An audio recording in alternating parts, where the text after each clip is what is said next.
Have you ever wondered if there's a reason certain stories about the Bible are never told? Could there be passages in its sacred text that serve as keys, not only to divine truths, but also to something far darker? What if, in our search for answers, we inadvertently unlock doors never meant to be opened? These questions aren't hypothetical. They became terrifyingly real for me one night. What I'm about to share is as true as the fear I felt, and once you hear this, you might think twice before reading the Bible alone at night. Let me start with a bold claim. The Bible isn't just a holy book, it's a book of power. But power, like a double-edged sword, cuts both ways. Handle it the wrong way, and you might not like what you unleash. It all began on a stormy Wednesday evening. I was struggling with insomnia, plagued by questions about life, death, and faith. In desperation, I decided to read the Bible before bed, hoping to find peace or at least some clarity. I hadn't picked it up in years, but I remembered the comfort it once brought me. I pulled my old weathered Bible from the shelf, its leather cover cracked from neglect. Letting the pages fall open, I landed on a passage in Leviticus, one that seemed unfamiliar despite my years of Sunday school. It described rituals and sacrifices that felt more occult than divine. Among them was this chilling verse. They sacrificed unto devils, not to God, to gods whom they knew not, to new gods that came newly up, whom your fathers feared not. Deuteronomy 32:17. A shiver ran down my spine. The phrasing struck me as strange, like a warning disguised as a recounting. It felt like a message meant for someone who had stumbled onto it by accident, just as I had. I told myself it was my imagination and moved on, but I couldn't shake the unease that crept over me. I closed the Bible and turned off the light, but sleep wouldn't come. The room felt heavier, the shadows deeper than usual. Then I heard it, a faint whisper, soft and almost unintelligible, like a breath carried on the wind. It came from the direction of the Bible. I turned toward it, my pulse quickening. The book lay closed, but as I stared, I swore I saw its cover shift slightly as if something were moving inside. I tried to dismiss it as a trick of my tired mind, but the whispering grew louder, forming words I couldn't quite understand. Unable to resist, I flipped the Bible open again, and this time it landed on Isaiah 45:7. I form the light and create darkness. I make peace and create evil. I, the Lord, do all these things. My breath caught in my throat. I'd read this verse before, but in that moment it felt less like scripture and more like a declaration. Could it be true? Could God, the source of light and peace, also be the author of darkness and evil? The thought made my stomach churn, but I couldn't look away from the words. They seemed to glow faintly on the page, pulsating with an energy I couldn't explain. As I stared, the lights in my apartment flickered. The room grew colder, and the shadows seemed to stretch and writhe like living things. The whispering returned, louder now, and unmistakably coming from the Bible. I slammed it shut, my heart pounding, but the whispers didn't stop. They turned into guttural growls that filled the room, surrounding me. I reached for my phone to turn on the flashlight, but it wouldn't respond. It was as if every source of light and power had been cut off, leaving me alone in the darkness. And then I saw it. A figure, tall and shadowy, stood at the foot of my bed. Its eyes were hollow, glowing faintly like embers in the dark. My chest tightened as if a heavy weight were pressing down on me, making it impossible to move or scream. The figure raised a hand, and I swear I could feel its fingers brushing against my face, though it stood several feet away. My mind raced, desperately trying to rationalize what I was seeing, but there was no explanation. The figure didn't belong to this world. It whispered a single word: beware.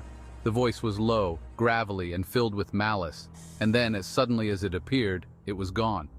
The lights flickered back on, and the Bible lay closed on the floor, its cover pristine, as if nothing had happened. But when I opened it again, the passage in Isaiah was gone. In its place was a blank page, save for 3 words scrawled in jagged black ink: the binding breaks. Over the next few weeks, strange occurrences became a part of my life. Lights would flicker without warning. Shadows seemed to move of their own accord, stretching across walls in impossible ways. And the whispers, they followed me wherever I went. One night, I woke to find the Bible on my nightstand, even though I'd left it in another room. I opened it, and this time it fell to Revelation 9:11. And they had a king over them, which is the angel of the bottomless pit, whose name in the Hebrew tongue is Abaddon, but in the Greek tongue hath his name Apollyon. The name sent chills down my spine. I had read about Abaddon before, a figure often associated with destruction and chaos, but this time it felt personal. As I stared at the verse, the letters seemed to shift, rearranging themselves into a language I couldn't understand. And then the whispers returned, louder and more insistent than ever. They spoke in that same incomprehensible tongue, but their intent was clear. I had opened something that couldn't be closed. Desperate for answers, I sought help from a priest, explaining what had happened without mentioning the specific verses. He listened intently, his expression growing darker with each word. When I finished, he took a deep breath and said, "Some passages are not meant to be read lightly. They carry a weight, a power that even we don't fully understand. You must rid yourself of that Bible before it consumes you." I followed his advice, leaving the Bible at the church and walking away without looking back. For a while, things seemed to return to normal. But then, one night, I woke to find it back on my nightstand, its cover pristine, as if it had never left. And scrawled inside the front cover, in the same jagged black ink, were the words, "He watches those who seek." I don't know what I unleashed that night, but I do know this. The Bible isn't just a book. It's a tool, a key, and a gateway. And if you're not careful, you might open a door that was never meant to be opened. If you're a Christian reading this, heed my warning. The Bible is powerful, but not all power is benevolent. Read with caution, especially at night, because once the binding breaks, it can never be sealed again. I thought it was over. I really did. When I left that Bible at the church, I believed I had severed whatever unholy connection had been forged that night. But deep down, I couldn't shake the feeling that something had followed me home. A shadow, a whisper, an invisible presence that lingered just out of sight. Weeks passed, and for a time the strange occurrences seemed to fade. The lights stopped flickering, the whispers quieted, and my nights were finally free of restless terror. Life resumed, though I avoided anything that even resembled scripture. But then one night, I noticed something strange. While scrolling through my phone, I stumbled upon a photo I didn't remember taking. It was a picture of my bedroom, the same room I was sitting in, but the details were all wrong. The walls were cracked and blackened as if scorched by fire, and the bed was nothing but a frame of charred wood. But it was the figure standing at the foot of the bed that made my blood run cold. It was the same shadowy presence I had seen that first night. Its hollow eyes stared directly at the camera, its hand raised in an almost mocking gesture of farewell. I deleted the photo immediately, but when I reopened my gallery, it was still there, multiplied tenfold, each image more distorted than the last. That night, the whispers returned. They weren't unintelligible this time. They spoke my name, over and over, in voices that ranged from childlike innocence to guttural rage. The sound surrounded me, filled me, until I felt like I was suffocating. And then, just as abruptly as they started, they stopped. The silence was deafening, but it didn't last. I heard a knock at the door. It was soft at first, almost polite, but as I sat frozen in fear, it grew louder and more insistent.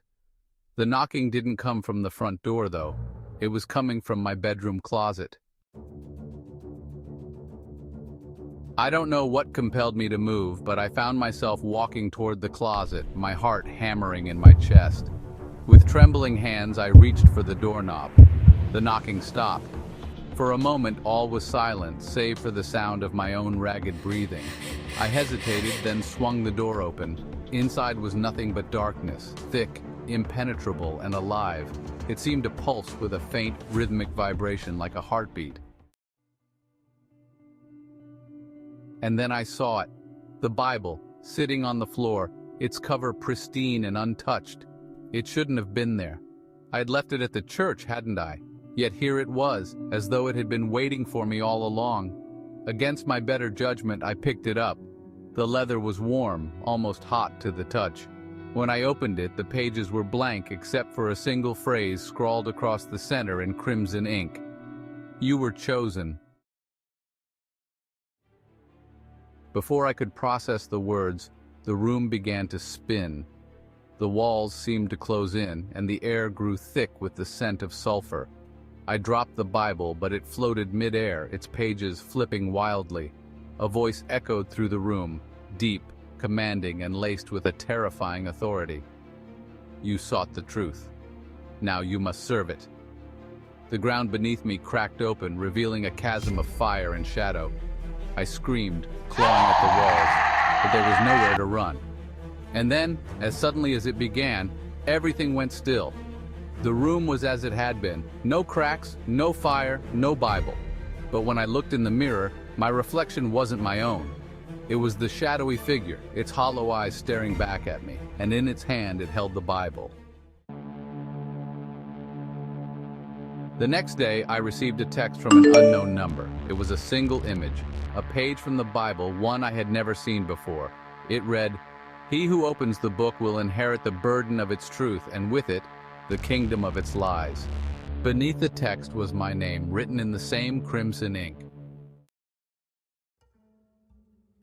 The phone slipped from my hands as a realization dawned on me. I hadn't found the Bible that night. It had found me, and it wasn't finished yet. It whispers promises of power, of knowledge, of things no human was ever meant to know. But the price is steep, and the contract, it seems, was signed the moment I turned that first page. What terrifies me most isn't what I've seen, but what I haven't. The voice said I was chosen, but for what? And by whom? The answers lie in that book, but I know one thing for certain. Once you open it, you can never close it again.